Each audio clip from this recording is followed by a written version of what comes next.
Today we're going to be talking about my value at risk and expected shortfall project. So here's a UML diagram. I have two main architectures. I have a Python one for prototyping and logic validation, and then I mirror this logic into C++ for control and speed. Starting off with the data helper class, this is what interacts with the Yahoo Finance JSON API. I was able to make the most of Python's extensive library support, and you can see that here I was able to use My Finance to download the financial data in a single function call.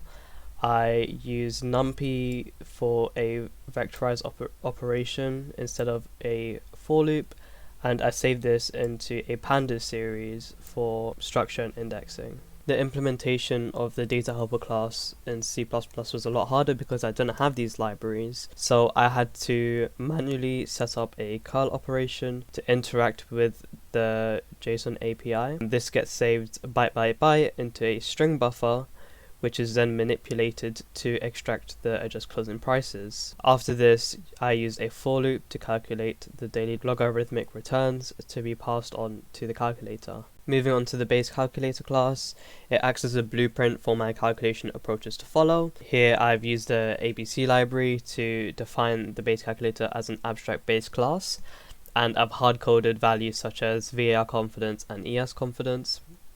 And you can see here I've used the abstract method decorator, so my calculation approaches can implement these, and this is stored in a dictionary for easy lookup.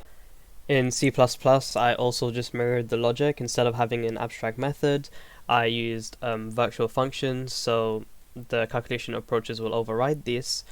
Instead of a dictionary in C++, I created a custom struct to store the results. I've also used helper functions, seeing as I didn't have the NumPy library and I wanted to perform easy calculations, so having these helper functions promote code reusability. Due to the time constraints, I'll only be talking about the Monte Carlo class. So this is an inheritor class of the base calculator, and here you're running 10,000 simulations to calculate the value at risk and expected shortfall. I was able to generate 10,000 scenarios in one single batch operation using the NumPy import. From there I calculated portfolio losses, sorted them, and calculated the value at risk by finding the quantile at 99%, and I calculated the expected shortfall by calculating the average of the tail beyond 97.5%.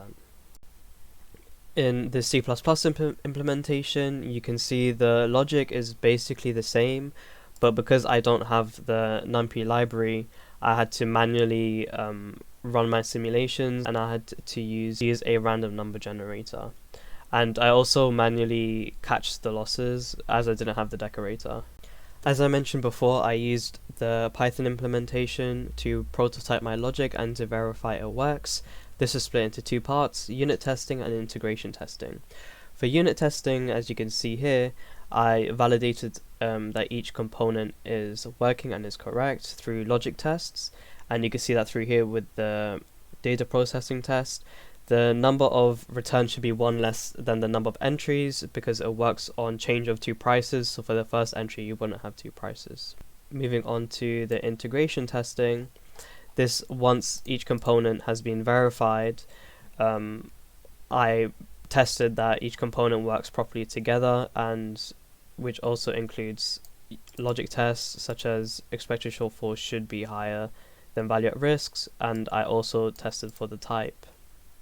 I decided to use PyTests for testing each class and how they work together, and as you can see here, when you run the test, each unit test works and my integration test also work.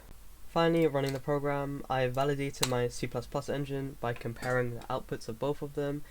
You can see in the historical calculation they're the same. This is because they're both working on the same sets of data.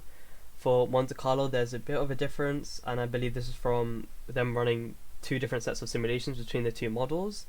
And for parametric, the slight difference is due to the implementation of the normal distribution.